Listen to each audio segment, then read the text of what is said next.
Have you ever wondered what happens at the end of life? When the soul leaves the body, where does it go? On that dark day, on top of a hill called Golgotha, while the world watched the greatest act of pain and redemption, a man, bloodied, nailed to a cross next to Jesus, dared to make a request. A criminal, condemned for his sins, whispered with the last flicker of hope, "Remember me when you come into your kingdom." And then, the answer that would echo for eternity, "Truly I tell you, today you will be with me in paradise." Luke 23 verse 43. But what paradise was that? Where did that man go after his death? Could a lifetime of sins be erased with a single act of faith on his deathbed? Was Jesus validating a last-minute redemption for anyone? Or is there something much deeper, hidden, spiritual, and eternal behind these words? But before we reveal the secret of the paradise that Jesus promised, warning, subscribe to the channel now. Leave a like, activate the bell, and get ready, because what follows could change your view of life and death. On that dark day, when the earth shook and the veil of the temple tore, 3 crosses stood against a sky stained by the sin of humanity. And in the center, Jesus. On his left and right, 2 thieves, 2 condemned men, 2 destinies. But only one had the courage to look at the Savior and cry out, "Lord, remember me when you come into your kingdom." And then, an answer that has crossed the centuries like an arrow of hope. "Truly I tell you, today you will be with me in paradise." If the promise was for that very day, how then can we explain what Jesus himself said after his resurrection to Mary Magdalene? John 20 verse 17, "I have not yet ascended to my Father." How could the thief be in heaven with Jesus if Christ himself had not yet ascended to the Father? The answer lies in understanding what heaven is. We're not yet talking about the glorified heaven described in Revelation 21, but a place of spiritual rest, a holy refuge, a sacred space where the righteous await their final redemption. The promise made on the cross was real, but understanding today needs to go beyond the limits of human time. Because when God says, "today," he is not tied to our clock. He is sealing an eternal destiny with a single word. But what is this paradise that Jesus promised the thief on the cross? Is it heaven where God reigns in glory? Or is there something else, a mysterious place between death and eternity where souls wait? Open book, the Bible speaks of paradise, but with different nuances throughout the scriptures. The word paradise comes from the Greek paradisos, which means enclosed garden, reserved place, a sacred space of rest and protection, a shadow of Eden lost, but not the final heaven. Luke 23 verse 43, Jesus promises the thief, "Today you will be with me in paradise," a place of immediate consolation after death. Keycap 2 Corinthians 12 verses 2 to 4, Paul claims to have been caught up to the 3rd heaven, to paradise, and to have seen ineffable things, which it is not lawful for man to reveal. A place so high that words fail.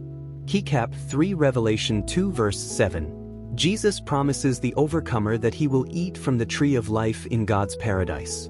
A direct reference to Eden, to the place where communion with God will be fully restored.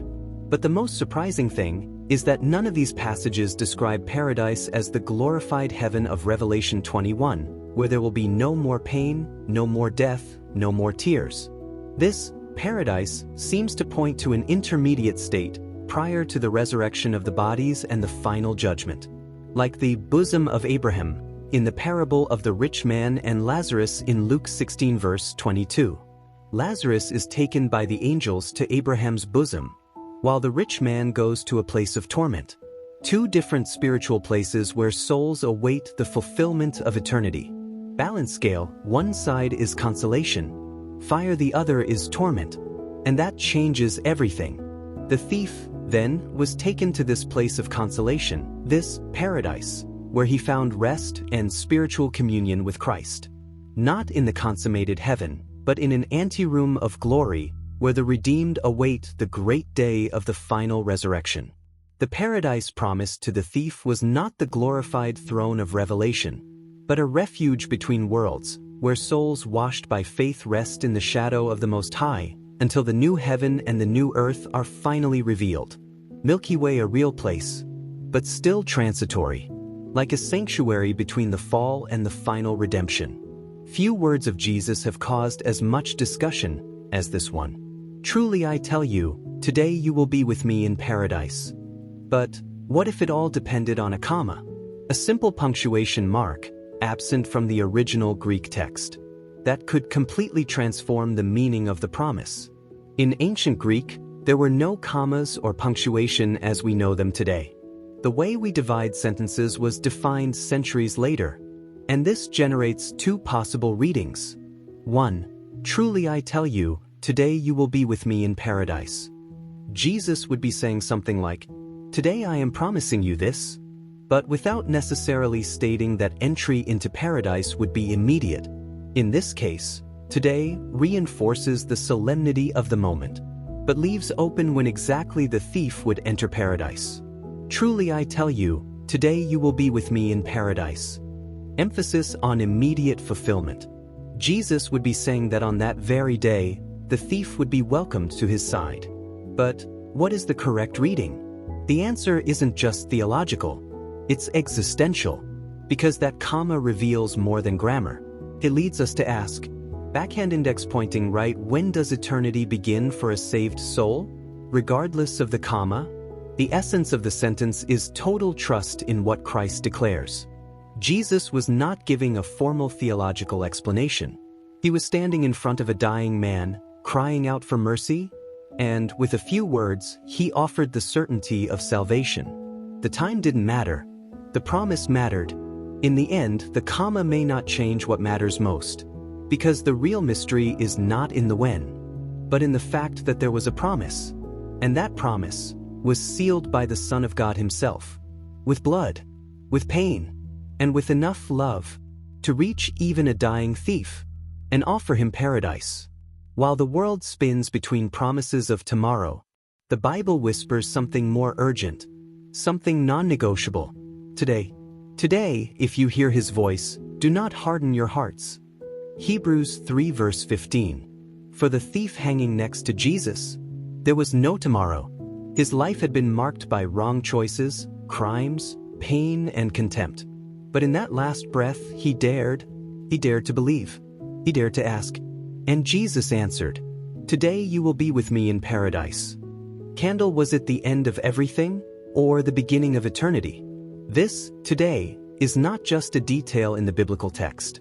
It's a divine call that spans the centuries. In 2 Corinthians 6 verse 2 it is written, behold, now is the acceptable tea. The thief didn't die with an uncertain hope. He died with an eternal promise. And on that third day, he entered paradise with the King, because death is not the end. It's just the door to a new beginning, when you walk with Jesus.